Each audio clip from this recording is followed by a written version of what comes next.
pessoal, vamos continuar com a leitura do Felpo. E nós ontem paramos no momento em que ele escreve um conto de fadas e fica muito satisfeito e resolve até mandar para Charlot.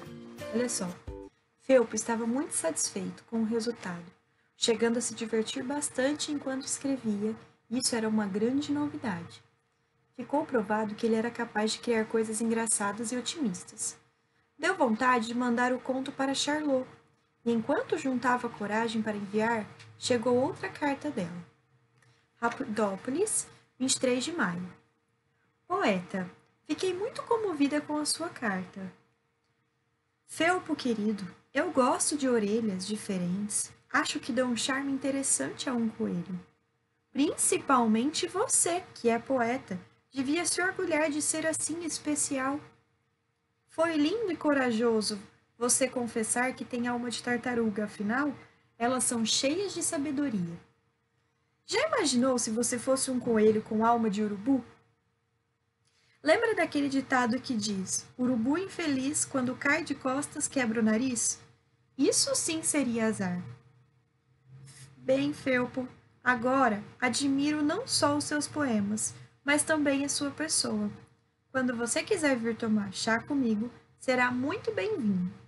Adoro cozinhar e fiquei curiosa de conhecer os bolinhos de chocolate de sua avó. Você poderia me mandar a receita? Beijos, Charlot. Felpo leu a carta. Sentiu a orelha esquerda tremendo. Fazia muito tempo que isso não acontecia. A direita tremia quando ele estava nervoso. Com isso, ele já estava acostumado. Mas a esquerda só tremelicava quando ele estava feliz. Isso já era bem raro. O coelho procurou um espelho. Revirou a casa toda até achar um velho, perdido no fundo de uma gaveta. Fez cara de poeta e observou-se. Depois, passando pela cozinha, apanhou o caderno de receitas. Sentou-se na escrivaninha e escreveu: Charlot, estou enviando a receita da minha avó. Bolinho de chocolate, ingredientes: meia lata de leite condensado, 150 gramas de farinha láctea, 100 gramas de chocolate em pó. Modo de preparar: misture o chocolate com leite condensado e depois com a farinha láctea. Amasse com as mãos e espere um pouco para a massa endurecer. Faça bolinhas de tamanho médio. Depois, é só saborear. Espero que você goste tanto quanto eu. Você também escreve poemas? Beijos, Felpo, 27/5. Felpo foi correndo pôr a carta no correio. Voltou feliz da vida. Meia hora depois, ficou nervoso. Ele tinha esquecido de dizer uma porção de coisas que gostaria de ter dito. Durante uma semana, ele fez uma lista com os assuntos que não queria esquecer na carta seguinte. Primeiro, agradecer o convite e explicar outra vez que vou levar mais de um ano para talvez aceitá-lo. 2. Mandar uma história um pouco esquisita. 3. Pedir para ela mandar um retrato. 4. Perguntar se ela coleciona provérbios. 5. Perguntar se ela tem namorado. Diariamente, ele conferia se tinha algum envelope lilás. Finalmente, num dia de muita chuva, chegou um cartão postal todo encharcado. Olha só, o cartão postal está faltando algumas palavras. Ao ler aquelas terríveis palavras, olha o que estava escrito: venha logo engolir piano. Ajudar.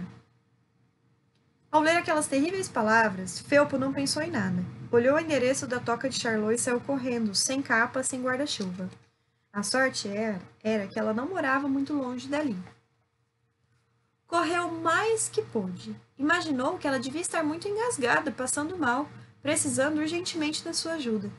Ele, Felpo Juan Rolhas Silva, o poeta, estava lá para salvá-la de um trágico fim. Chegou como um furacão, entrou sem bater, quase derrubando a porta. Estava enlameado, imundo e sem fôlego, de chinelo e bermuda velha. Atropelou uma cadeira e se estatelou esparramando aos pés dela, que estava sentada no sofá. Lá debaixo do chão, ele olhou para cima. Charlot? Felpo? Ela estava com um creme verde nas axilas e nas canelas, e um creme cinza nas sobrancelhas e nas orelhas. Charlot estava tingindo os pelos e fazendo depilação. Vestiu uma camiseta furada, suja de tinta. Ela correu para esconder-se atrás do sofá. Felpo iria achar que ela era uma coelha horrorosa, relaxada e mal vestida, e ficaria sabendo que ela tingia os pelos e depilava as canelas. Gritou lá de trás. Felpo, você veio sem me avisar. Ah, recebi um postal seu pedindo socorro. Você não engoliu um piano? Vim salvá-la, veja, está escrito aqui. Felpo esticou-lhe o cartão molhado e ela o apanhou. Depois de um certo silêncio, a Charlotte teve um acesso de riso tão forte que não conseguia se conter. Esquecendo-se dos cremes, saiu de trás do sofá.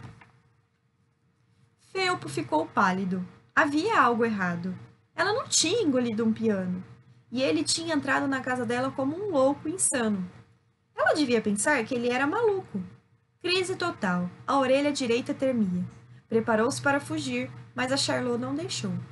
Agarrou-o pelo braço, tirou o aparelho de dentes na frente dele e explicou, com lágrimas nos olhos de tanto rir, que a água da chuva tinha borrado algumas palavras e a mensagem tinha ficado completamente diferente da original, que dizia: Espero que você venha tomar chá comigo e que seja logo. Fiz a receita da sua avó e adorei. Praticamente engoli os bolinhos de chocolate de uma só vez. Eu escrevo poemas, mas só de vez em quando, na verdade, toco piano e componho canções. E se algum dia você vier tomar chá comigo, espero que possa me ajudar a escrever versos para as minhas melodias. Felpo Filva, ao ouvir aquilo, também teve um acesso de riso. Ficaram os dois gargalhando por um bom tempo, contorcendo-se de tanto rir. Nesse dia não teve nem chá nem bolinho, mas no dia seguinte teve. Ele veio todo arrumado e perfumado, e ela então estava chique, chiquérrima. O poeta saiu da toca diversas vezes para visitar a Charlotte. Depois de muitos chás, muitos bolinhos e de muito chocolate e poemas, ele começou a sentir em casa na toca dela. Um dia juntaram os seus talentos e fizeram uma canção. Orelhas. Essa é a canção. Orelha curta não precisa alongar. Orelha longa não precisa encurtar. Orelha reta não precisa enrolar. Orelha torta não precisa esticar. Orelha. No outro dia, Felpo levou de presente para Charlotte um conto que tinha sido escrito especialmente para ela. 2 coelhos numa só caixa d'água. Quando a Charlotte acabou de ler, estava emocionada, com lágrimas nos olhos. Ela deu um beijo em Felpo e o pediu em casamento. Na hora, ele desmaiou e teve uma crise de orelite tremulosa pavorosa na orelha esquerda, de tanta felicidade. Depois da crise, ele se deu em casamento para Charlotte com muito amor. PS. A história acabou? Acabou. O que tem nas próximas páginas são só uns comentários. Fofoca sobre os personagens? Seria bom se fosse, mas não é. É um comentário sobre os tipos de textos da história.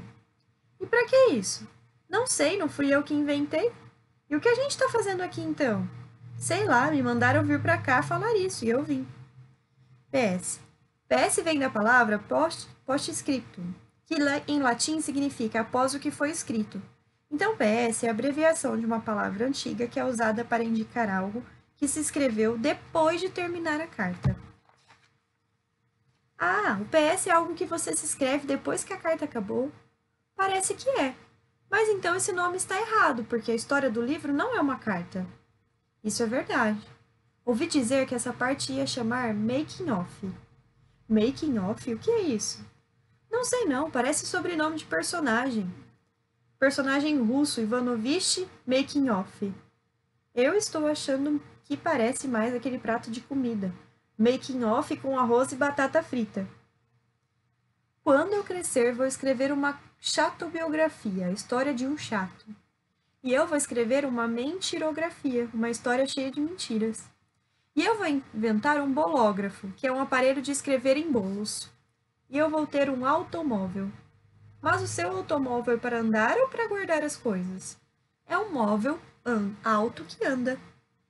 Autobiografia. Quando alguém escreve a sua própria história, está criando um texto que se chama autobiografia. Se a gente dividir a palavra em partes, vai descobrir que auto significa próprio, Bio significa vida e grafia significa escrever. Portanto, escrever sobre sua própria vida. Tartaruga, estou preocupado com a minha fama. Depois daquela fábula, fiquei muito mal falado. Você deveria parar de se preocupar com o que os outros vão pensar e cuidar mais do seu autodesenvolvimento. Autodesenvolvimento? Por que você não assiste a palestra que eu vou dar amanhã? Será sobre a diferença entre lentidão e preguiça. Ah, e depois do intervalo vai ter uma performance sensacional do bicho preguiça. Fábula. Fábulas são histórias que têm a intenção de ensinar algo sobre a moral e o comportamento. Muitas vezes, no final dela, encontramos uma frase que é a moral da história, ou seja, um resumo da lição. Seus personagens costumam ser animais que falam e se relacionam como seres humanos. Essas histórias mostram que a bondade, a honestidade, a prudência, o trabalho são qualidades que superam o egoísmo, a maldade, a inveja e a ganância. Conto de fada é o mesmo que conto da carrocinha. Ué, pensei que fosse conto da carochinha. Você ainda é muito pequeno, não sabe de nada. É conto da carrocinha, aquela que prende os cachorros. Coitadinhos, e quem é que vai salvá-los? Uai, a fada cachorro. E existe fada cachorro? É claro que existe, é que nem fada coelho. Conto de fada. Os contos de fadas são histórias geralmente curtas, nas quais o herói ou a heroína enfrentam grandes obstáculos antes de triunfar sobre o mal. Essas histórias envolvem seres fantásticos, magias, metamorfoses e encantamentos. Entre suas personagens principais estão príncipes, princesas, fadas, bruxas e dragões. E aqui nós temos outras informações sobre os gêneros que eu vou colocar para vocês aqui no final. E eu espero que vocês tenham gostado do livro Felpo Filfa, da Eva Furnari. E no final, né, quando tem lá o PS, vai nos dando várias informações sobre os gêneros. E contou a história do Felpo, que no começo era tão triste, né, tão sozinho, solitário, e terminou feliz com a Charlotte. É isso, eu espero que vocês tenham gostado bastante. Até a próxima!